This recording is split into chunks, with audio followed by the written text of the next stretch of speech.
वर्तमान ration card धारी आसीगला सबुठु बड़ खबर। जदि आपण मान पाखरे राशन कार्ड अच्छी तेबे आपण मान पई खबरटी जानिबा निहाती जरूरी। तेबे राज्य सरकार होंतु किंबा केंद्र सरकार दुहे निज निज स्तर में विभिन्न लाभदायक तथा कल्याणकारी योजना चलाई अभावी और गरीब श्रेणीर लोकंकु उपकार करने को प्रयास करछंती। ए योजना गुड़िक मध्यरु केतेथरे सब्सिडी मध्ये दिया जाए। किछि योजना रे आर्थिक सहायता दिया जाए एवं किछि योजना अधीन रे किछि सामग्री दिया जाए। राशन कार्ड धारक पई आसिला सबुठु खुशी खबर। बड़ घोषणा करछंती सरकार। केंद्र सरकार प्रति मासरे राशन कार्ड धारी को मागणा राशन प्रदान करछंती।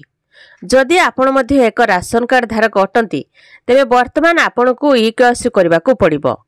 प्रकृत रे ई-केवाईसी कार्य करबा को विभाग राशन कार्ड धारक को कहिछि।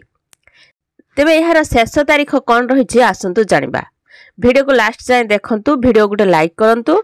आ चैनल सहित जोड़ी हो रहबा पई एबे सब्सक्राइब करी पाखरे आस्तुबा घंटी चिन्ह को दबाई ऑल सिलेक्ट करनियंतु।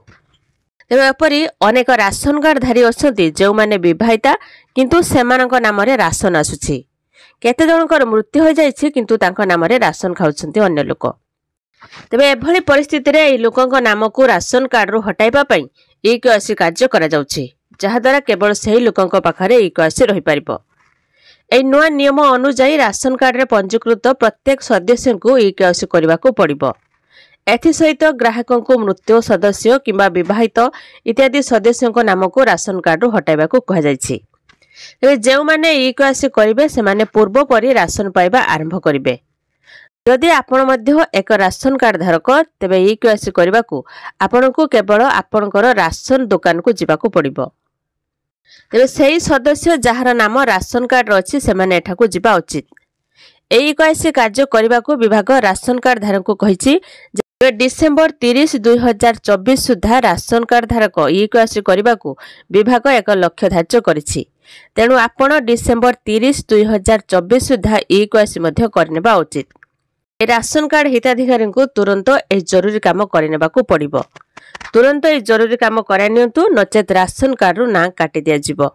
मागणा चाउल एवं गहम आउ पाइबा को सक्षम हेबे नहीं। सरकार का पक्षरु एही गुरुत्वपूर्ण कार्य कराय नेबा को परामर्श दिया जायछि। सरकार का पक्षरु परामर्श को अणदेखा कले आगामी दिन रे चिन्हट होइथिबा हिताधिकारी को राशन कार्ड काटी दिया जिवो। तेबे सरकार गठु मागणा चाउल गहम पाइबा को हेले आपण को राशन कार्ड रो ई-केवाईसी करबा बाध्यतामूलक करा जायछि, नचेत आपणकर नाम काटी दिया जिवो। आ एक बड़ खुशी खबर हैला कि राशन कार्ड हिताधिकारी को पुणी मिलिबो गहम। ओडिशा समेत 9टी राज्यर हिताधिकारी को चाउल सहित गहम मिलिबो। एने जोगाण मंत्री कृष्णचंद्र पात्र गणमाध्यम रे सूचना दैछंती। तेबे से कहिसंती जे पूर्व सरकार गहम को बंद करी राशन कार्ड हिताधिकारी को केवल चाउल जोगाई दउथिले। जणे हिताधिकारी 20 केजी चाउल सह 5 केजी गहम नै पारिबे।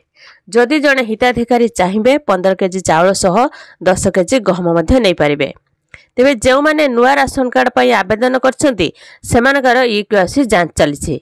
जांच परे सेमानकु राशन कार्ड मिलिबो। ई-केवाईसी जांच बेले अयोग्य हिताधिकारी संख्या अधिक रही बोली जोगाण मंत्री कहिसंती। तेबे सबुठु बड़ कथा हैला एथर राशन कार्ड धारी को पुणी गहम मिलवा को जाउछि। तो यह थिला राशन कार्ड धारी पई गोटे छोट इनफॉरमेशन। आपण माने ई-केवाईसी करछंती कि नाही कमेंट बॉक्स रे कमेंट करके जणैबे। आउ जदि ई-केवाईसी न करथिबे तेबे आपण मानकर राशन कार्ड रो ना काटी दिया जिवो। आउ आपण माने केउ जिल्ला रो वीडियोटी देखुछंती कमेंट माध्यम रे जणंतु। आ वीडियो गुटे लाइक कर दियंतु।